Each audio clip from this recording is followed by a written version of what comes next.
byi vuhaxi bya mahungu ya SABC. Hi haxa twi kusuka studio 12 Auckland Park eJoni. It is a shame. Shame to our society, shame to our government, all the people in the society at large.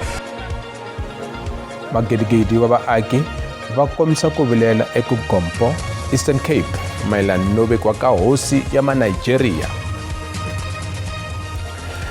MaAfrika-Dzonga va langutana na swiphiqo swa mpingukulu wa ku durha ka petrol kusukela Mundlwana. Kasi ka mitlangu mudzaberi wa Bafana u ri karhi na swo tala swo swi lunghisa eka xipano ku kongoma USA, Canada, Mexico 2026. Vakaina nkarhi nakambe lama mahungu ya Xitsonga ka SABC 2. Ya haxa ka channel mahungu ya SABC Lehaye hi vuhaxi bya DTT. Riperini, kampani ya mabazi ya Patco yi ri yi ta humesa 106 wa mabazi mahela ya vhiki lama ya Paseka. Mabazi lama ya 106 yo tleketla vanhu lava yaka emagandzelweni yo hambanahambana laha tikweni ku katsa Moriya eLimpopo. Patco yi endle xitiviso lexi edepo ya vona ya le Soweto tanihi xiphemu xa pfhumba ra vuhlayiseki bya le magondzweni Good Friday leyi. Mahelo ya vhiki leri i holiday ya Paseka. Tani ntolovelo ku languturiwe nhlayo ya le henhla ya mimovha emagondzweni. Patco va tiyimisele ku tleketla ku tlula 36 wa magidi ya vakhandziyi. Naswona a va ta tsakela Paseka yo hlayiseka lomu magondzweni. We have been introducing what we call a monitoring control center. The monitoring control center basically sees our buses live 24 hours, where they are, the speed that they are traveling, and also are able to tap into the buses with the surveillance cameras. We have about 4 of them that are looking at the bus in terms of the driver itself, the passengers, and also the environment around the buses. Maphorisa va kombela vachayeri va mabazi ku wisa endzhaku ka 200 wa tikilomitara tin'wana na tin'wana. Last year, we have lost around 167 persons in the whole country. That number is very, very, very high. Now, what we are saying to our bus driver, remember, they are carrying a large number of persons. For an example, the driver could be carrying about 65 seated passengers as well as about 10 standing persons. We are saying to our drivers, conduct pre-trip inspection before the bus leaves. In other words, we are saying any component fitted to that bus, they've got to make sure that it's roadworthy. Vachayeri va mabazi na vona va hlamusele hi nkoka wo tivonela no siyana mpfhuka loko va ri ku chayeleni. Okubalulekile ne ukuthi masihambe endleleni kufanele sibheke emasayidini wethu. Okubalulekile ukuthi abantu mabehamba ebusuku kufanele ngathi abantu bengaqoka ama-reflector sizokhona sibabakhothela sidrive ebusuku ngabo-force drive. So asikhona ukubabona nalaba abadonsa iy'nqola lezi zo-recycling asikhona ukubabona. At least mabengatholeli ukuthi bezinto zabo zibe nama-reflector sizokhona ukuthi sibabone. Ku ya hi vulavisisi 80% ta timhangu ta le magondzweni ti vangiwa hi vusopfa bya vanhu. Maphorisa lava nga hehliwa hi vukungundzwani ekhoto ya Pitori vhiki leri nga hela va nyikiwe mapapila yo lava ku va yimisa entirhweni. Maphorisa lama ya 12 a va yi ekhoto lava hehliwaka hi ku nyika thendara eka khampani ya Vusmus Cat Matlala hi ndlela leyi nga riki nawini. Leswi fambelana na thendara 360 million wa tirandi leyi nga kuma hi Medicare 24. Vukorhokeri bya maphorisa ya Afrika-Dzonga byi sekasekisiwe hi nxaxamelo wa swiphiqo ku katsa ni vumbhoni eka khomixini ya madlanga lebyi khumbaka swirho swin'wana swa maphorisa laha ku nga khomiwa 12 wa maphorisa lama nga le ka vurhangeri. Commissioner wa maphorisa General Fani Masimula na yena u nyikiwe xitiviso xo ya ekhoto n'hweti leyi taka. Maphorisa va vula leswaku leswi nga endleka ku fikela sweswi swi heta matimba kambe swo laveka ku vuyisela ku tshemba ka vaaki. Ntshamo wo tshinya wu sungurile ehenhla ka vatirhela mfumo va 12 lava nga ta ka ntshamo mayelana ni swihehlo swa vuxisi ni vukungundzwana vhiki leri nga hundza laha 5 wa vona va nga ha yimisiwaka entirhweni. 12 of those officials, 5 of them reports to me in my division, Human Resource Management. It's very much unfortunate that we observed what happened last week, but we are saying no one is above the law. Vurhangeri bya maphorisa bya pfumela leswaku vuphorisa byi le ka xiyimo xo biha. The National Commissioner will respect the processes and will appear in court on the 21st of April. Commissioner wa maphorisa u ri u endle leswi a fanele ku swi endla laha sweswi a xiximaka leswi faneleke ku humelela. As a accounting officer, I've done my work, I've done what I was supposed to do. But I think it's not an area that one would like to venture into. Vativi va ri ku khomiwa ka varhangeri evuphoriseni swi ta va ni ku onha eka matirhelo ya maphorisa. The people who have been arrested, they are commissioned police officers, from captain up to brigadier. It's not the rank and file. So also remember, the rank and file police, constables, warrant officers, they are the ones who go around short of police vehicles to do their job. So you find that they are short of the tools of trade because of austerity, of cost containment. Hi le tlhelo nandzu wa maphorisa ya 12 wu hundziseriwe eka siku ra 13 Mudyaxihi ku endlela leswaku vulavisisi byi ya emahlweni. Va nyikiwe bail ya le xikarhi ka R40 na R80 wa tirhandi. Murhangeri wa vachuchisi eGauteng South Advocate Andrew Chauke u ye mahlweni a nyika vumbhoni eka ntshamo wa Nkabinde. Advocate Chauke a konanisiwa kumbe a rhangeriwa vumbhoni bya yena hi dlotera ra yena Advocate Ngukhayithobi. Mulawuri wa vuchuchisi bya mfumo wa South Gauteng Advocate Andrew Chauke u vula leswaku endle leswi ku nga ku ya hi nawu wa NPA ni vumbiwa u byele vulavisisi bya Nkabinde leswaku u landzele maendlelo lama faneleke ya nawu eka ku fambisa nandzu wa 1999 wa mudluli wa ku dlaya, ku ba ni ku tlhakisa. Chauke u vula leswaku mfumo wu tshembela ntsena ka vumbhoni lebyi kombaka leswaku una nandzu ku nga ri ku kongoma kambe u nga koti ku swi komba leswaku i ntiyiso. Nandzu lowu i wa mayelana na ku dlayiwa ka Opa Ramugibe loyi a tekaneni khale ka murhandziwa wa mudluli. Chauke u kanete swihehlo swa leswaku u teke magoza yo voyamela etlhelo u ri khoto se yi avanyise mhaka leyi. I charge Mdluli in respect of all the other offenses of kidnapping, assault, and on the victims. If I really had anything to do with him, that I was protecting him, or probably I would have found a reason not to proceed with those charges, given that there were even more than 11 years, which is irrelevant. The fact of the matter is, I was faced with a decision to make there, and I made it accordingly without any fear of ever prejudice. Chauke u tlhele a sola vonelo ra nawu ra gqwetha ra NPA Garth Haley u ri vonelo rakwe ri hi ku ya hi khale ka murhangeri wa huvo ya vuchuchisi Shamila Batoyi ematshan'wini ya ku ya hi vumbhoni. U ri u tirhisa swihehlo swa mayelana ni ku tluwa ka vulawuri bya mfumo. Loko a konanisiwa Chauke u pfumele leswaku u rhumele mpfapfarhuto wa xihehlo eka murhangeri wa huvo ya vuchuchisi wa khomela eKwaZulu-Natal wa nkarhi wolowo Advocate Cyril Mlojwa. Chauke u hehliwa hikuva a teke swiboho swa vuchuchisi endhawini leyi nga riki ehansi ka vulawuri byakwe. You wrote to Mr. Mlojwa at paragraph, the last but one paragraph, you made mention that he had been requested to sign the indictment. You can address that point. Correct that I wrote that email to Advocate Mlojwa.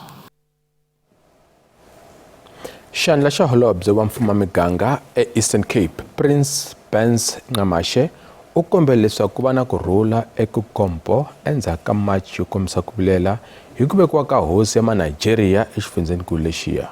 Ku ve na hasahasa hi nkarhi wa machi laha nhundzu yo hlaya yi nga hisiwa no onhiwa.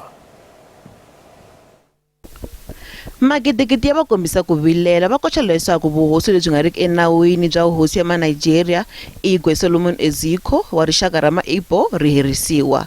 Xitareka xi ve xi hundzuka hansa laha vanhu vo hlaya va nga vaviseka. Mavhengele yo hlaya doroba leri a ma pfariwile hi nkarhi wa xitereko. Ku vekiwa leswaku tlula khumo mimovha yi hisiwile. Xitereko xi nghene hi vaakatiko wa xifundzeninkulu xa KwaZulu-Natal ku nga ri va Eastern Cape ntsena. Khale ka muhaxi wa radio ya Ukhozi FM eKwaZulu-Natal KwaZulu-Natal Ngizo Mchunu a ri xiphemu xa macho wo kombisa ku vilela. It is a shame. Shame to our society. Shame to our government. All the people in society at large. We can look crazy. We can look xenophobic, but we are not. We are just fighting for our own. We're fighting the system as we're here, and it's not going to be an easy fight. We understand that we're fighting governments, we're fighting people who are beneficiaries, and we're fighting foreign nationals themselves. Chana xa holobye wa mifumo ya miganga exifundzeninkulu Prince Benz Nxamashe o kombela leswaku ku va na kurhula. Nxamashe o ri vaaki va Maipo va kombise ku tisola leswi nga humelela. O ri Maipo va kombele ku endzela hosi ya ndhawu liya ku ya kombela ku rivaleriwa. Want to urge all our foreign nationals that let's conduct ourselves in a manner that may not be construed as having overstayed one's welcome and the hospitality of the community, such that our conduct is typifying, impunity in terms of undermining the laws and the constitution of the country. Nxamashe o ri ku ta va na nhlengeleto exikarhi ka mfumo wa xifundzankulu na mameri wa tiko ra Nigeria la Afrika-Dzonga vhiki leri taka. Kweta ra n'wanuna loyi hlwaka hi ku dlaya Marius Flam van der Merwe loyi a tiveka tanihi Witness D eka khomixini ya Madlanga ri tshikile ku yimela Matiphandile Sotheni. Loko a ri ekhoto vhiki leri nga hela, Sotheni u byele khoto leswaku Gqweta Eric Breyer a nga n'wi tivi. Breyer u ta tivisa khoto ximfumo leswaku a nga ha ri Gqweta ra Sotheni loko va tlhela ekhoto hi n'hweti ya Mudyaxihi kumbe loko ku nga si fika siku leri Sotheni o ya ekhoto ku ya kombela bail. Loko ve mavhengeleni tihofisi to nyika tilayisense to chayela eMapulaneng eBushbuckridge ti tshwile. Tshama na yena.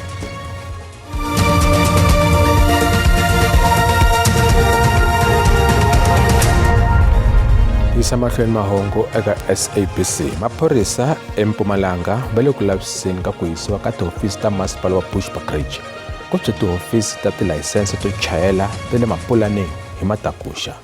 Mtirhikulori u vika leswaku tihofisi ti boheke ku pfariwa. Nhlamulo Mabasa. Switirhisiwa eka munhu wa tihofisi swi tshwile loro. Tihofisi leti ti pfuna vanhu lava lavaka tilayisense.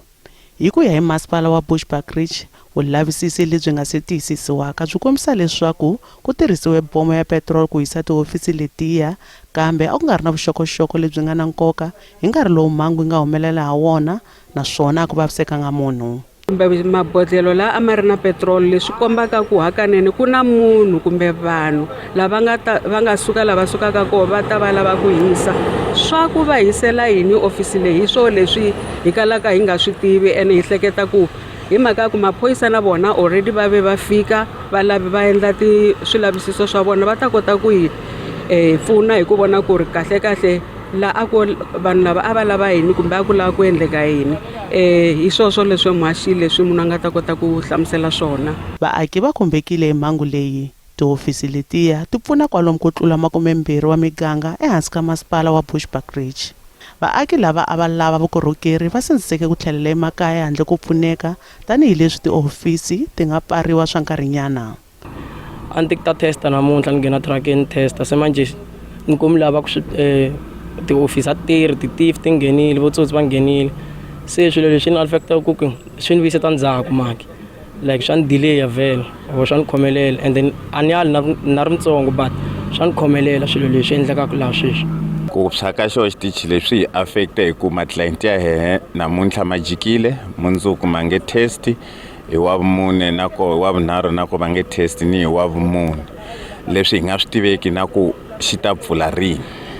So swi hi endlela ku hi tlhelela ndzhaku swi ta hi costa ngopfu na le xikhwameni diesel na ku increase ka diesel swi ta va a very big challenge. Swi ta va i xiphiqo lexikulu ka hehe.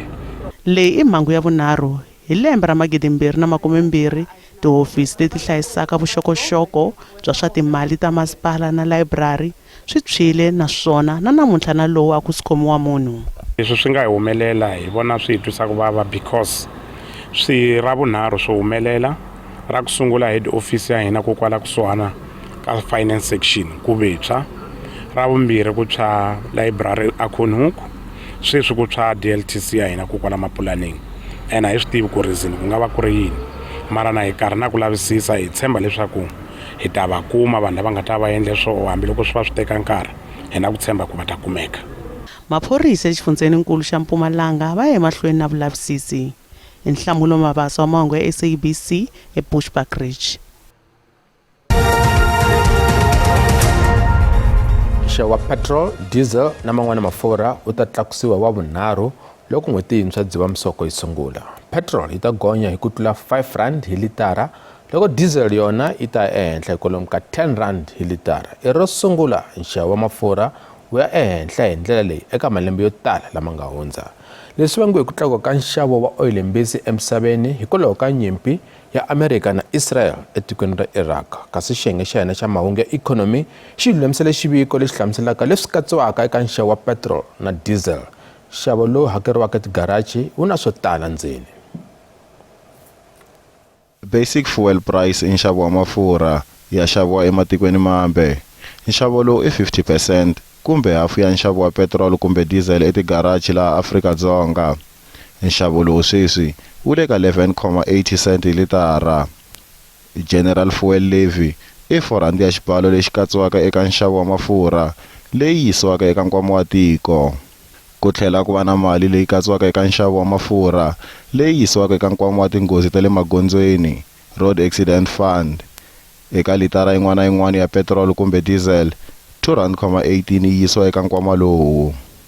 Kasi ku na retail margin i 3 rand hi litara leyi ku nga mali yo fambisa bindzu hi vinyi va tigaraji to chela mafurha. Mali yin'wana leyi tlhandlekeriwaka i ya ku tleketla mafurha na laha ma vekiwaka kona kumbe ku hlayisiwa kona. Kasi ndlela leyo rand ya la Afrika-Dzonga ya vevuka leyi pimanisiwa na timali ta man'wana matiko. Nxavo wa dolara 17 rand 17 cents, mpondo i 22 rand 62 cents, euro i 19 rand 69 cents, kasi pula tiko akila na Botswana i 1 rand 18 cents. Minkavelo eka Johannesburg Securities Exchange a yi ri ehenhla namuntlha. Nsuku i $4,532 a ounce. Nxavo wa oil mbisi i $113.79 hi mphongolo.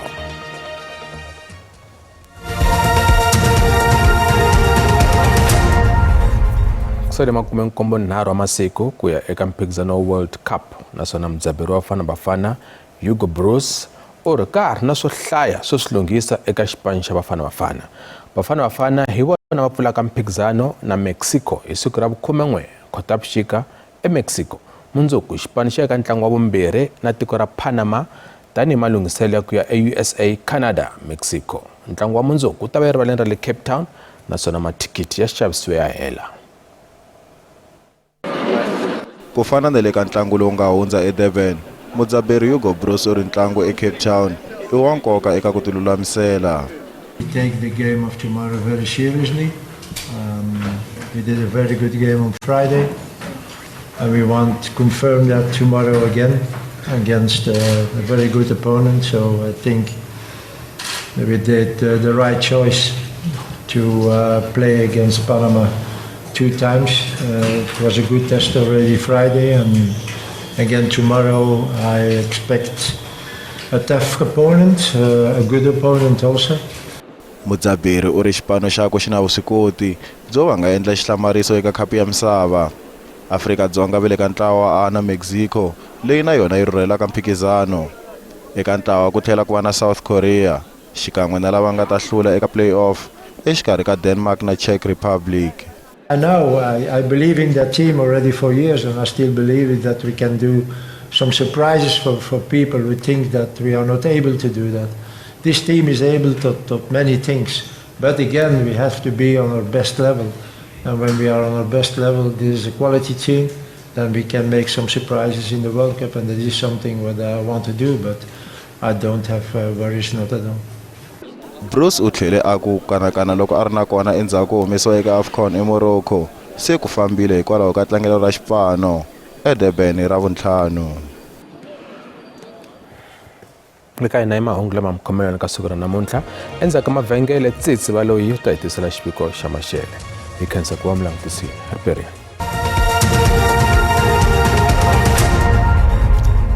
Riperile no khensa ku sirwa nkarhi mavunda a hi languta ku xiyimo xa maxelo xi tshamisekile hi ranga madyambu ya namuntlha kwala ku ri mpfula eka tindhawu to hambanahambana ta tiko ngopfu loko hi languta exifundzeninkulu xa KwaZulu-Natal na xifundza xa Mpumalanga ku ya kwele xifundzeninkulu xa Gauteng hi rela ya ku ikonya kwele xifundzeninkulu xa Limpopo ku languta timpfula ka to kona kasi ku ya kwele xifundzeninkulu xa North West ku katsa na xifundzeninkulu xa le Free State kasi siku ra mundzuku kona i xiyimo lexi fanaka eka tindhawu to hambanahambana ta tiko kambe loko hi languta eribuweni ra le Gqeberha kona ku ta va ku ri ku hunga moya lowu nga ta va ka ri tsutsuma hi rivilo ra 30 wa tikhilomitara awara kasi loko hi languta xifundzeninkulu xa Free State kona ku ta va ka ri ni mpfula laha nga ta ku ri ni mapapa kasi Gauteng na yona ya ha ri ni mpfula hi langutana le xifundzeninkulu xa le Limpopo a hi leswaku vapfuni va maxelo va hi lemukisa leswaku eka siku ra kumbe madyambu ya namuntlha ku ha langutana mpfula ya tilo ngopfu loko hi languta exifundzeninkulu xa le KwaZulu-Natal a hi leswaku xiyimo xa maxelo hi languta ti-temperature ku ri tshamiseka ku yini eka xifundzeninkulu xa Gauteng ku langutana maxelo ma kahle swinene kambe ku ta va ku ri ku hisanyana loko languta ndhawu ta fana na ta Springs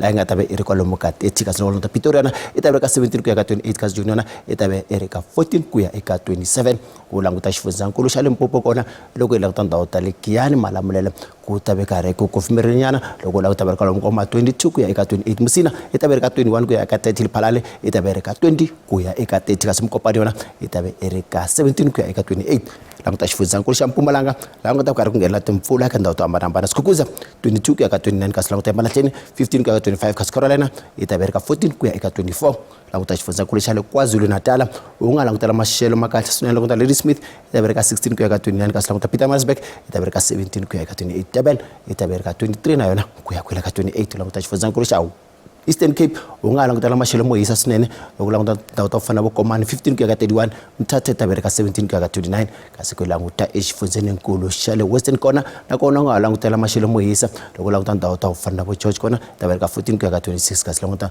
ndhawu ta Riversdale yona i ta va ri ka 14 ku ya eka 34 languta xifundzeninkulu xa Northern Cape u nga langutela mo hisa swinene Springbok 17 ku ya ka 33 kasi languta Carolina na le ta va karhi isa swinene Appleton i ta va i ri ka 21 ku ya eka 35 languta xifundzeninkulu xa Free State kona a kona u nga langutela maxelo mo hisa Bothaville ku ta va karhi ku isa swinene Sasolburg i ta va i ri ka 14 ku ya eka 27 u languta xifundzeninkulu xa North West yona u nga langutela maxelo mo hisa loko languta ndhawu to fana na Tosca leyi nga ta va i ri ka 20 ku ya eka 31 kasi languta Rustenburg yona i ta va ri ka 18 ku ya 29 kasi languta Mahikeng yona i ta va i ri ka 17 ku ya eka 29 la ku ri maxelo ya mikhamelwana ka madyambu ya namuntlha ra perile.